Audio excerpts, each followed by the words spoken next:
Hi everyone, Oliver here from the company etradingeurope, and I'm back with a short video again. Over the past 2 years, I've been asked many times from business partners, how is it to operate in Hungary like a limited liability company, and what is our experiences. So that's why I decided to make and shoot this quick video. And I would say over the past 2, 3, 4 years after COVID, we as a Hungarian company and other Hungarian companies have come under a bigger pressure from the Hungarian state than ever before, in form of introducing new taxes, raising old ones, and raising utility costs are just staggering. And it is quite obvious that the Hungarian state treasury is running on empty.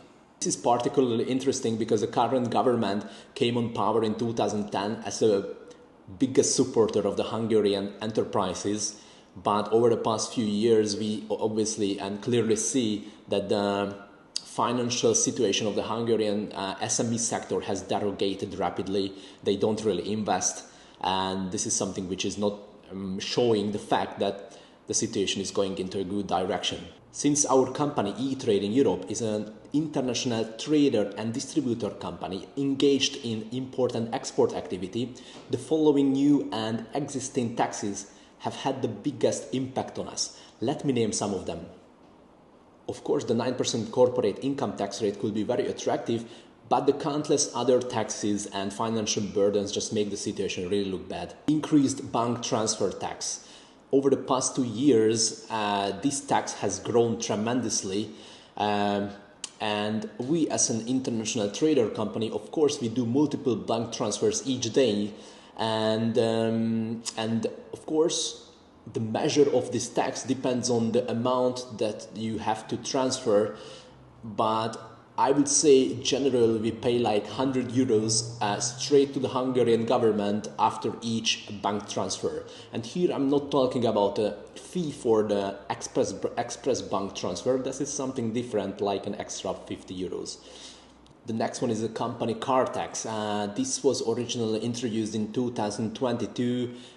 They said this is a temporary measure, however, it remained in 2023 and 24 as well. And in 2025, they said this is going to remain, and this is going to be an inflation-linked tax, which is something innovation from the Hungarian government actually, which means that this tax is going to be increase in line with the inflation, and in 2025 this is not going to be linked only to the company car tax, but many other tax types will be involved in this group.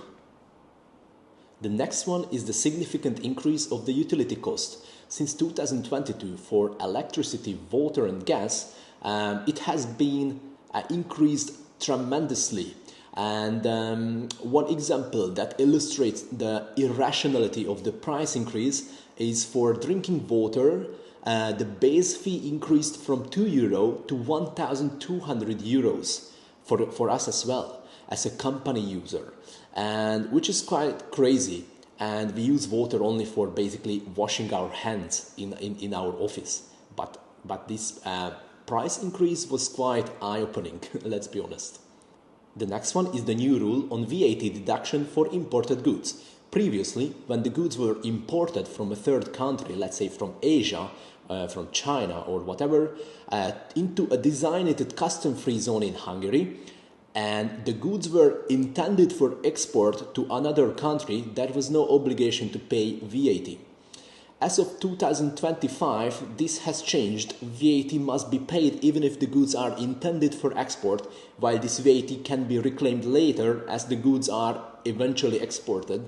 This change increased the financial burden on the Hungarian businesses, of course, as they must finance the state upfront, even temporarily.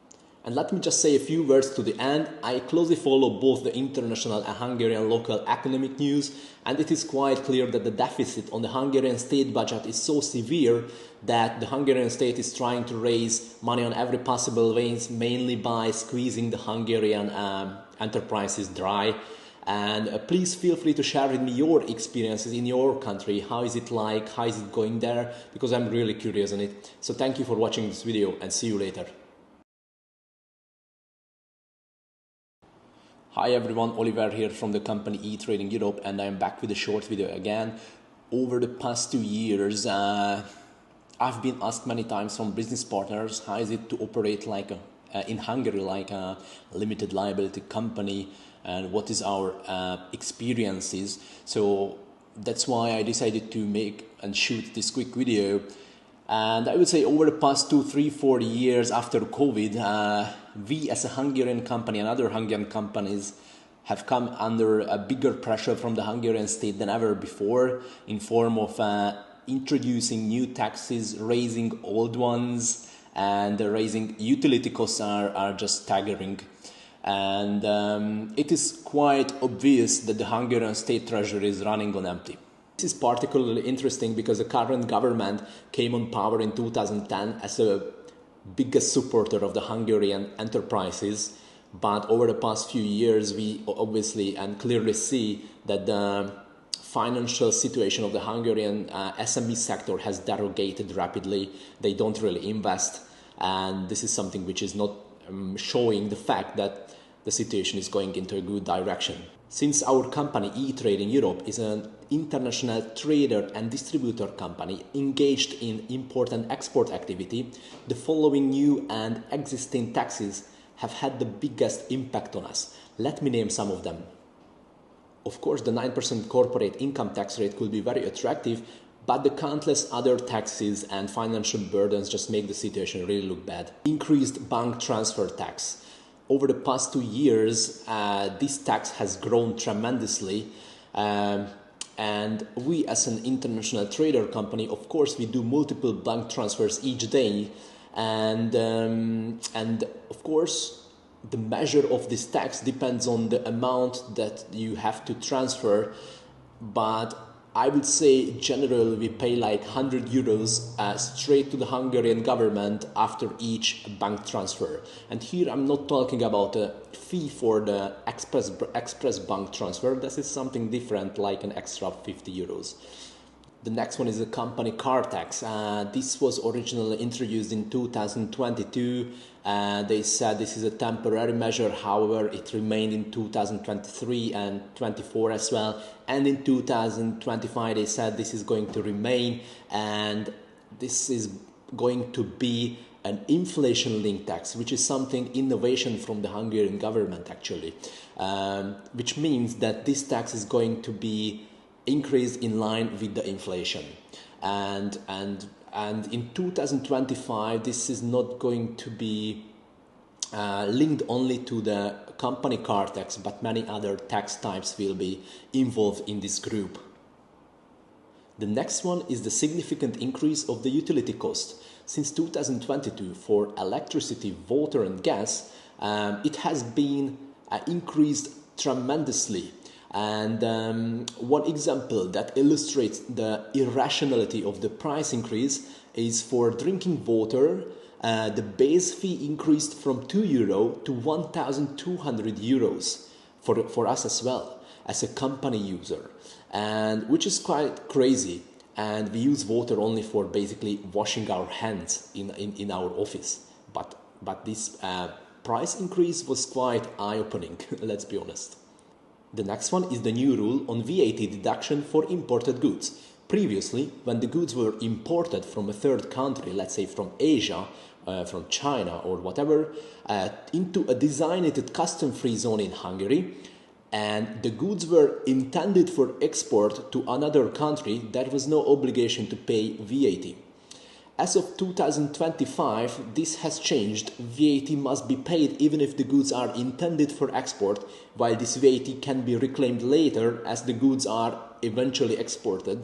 This change increased the financial burden on the Hungarian businesses, of course, as they must finance the state upfront, even temporarily. And let me just say a few words to the end. I closely follow both the international and Hungarian local economic news, and it is quite clear that the deficit on the Hungarian state budget is so severe that the Hungarian state is trying to raise money on every possible ways, mainly by squeezing the Hungarian enterprises dry. And please feel free to share with me your experiences in your country. How is it like? How is it going there? Because I'm really curious on it. So thank you for watching this video, and see you later.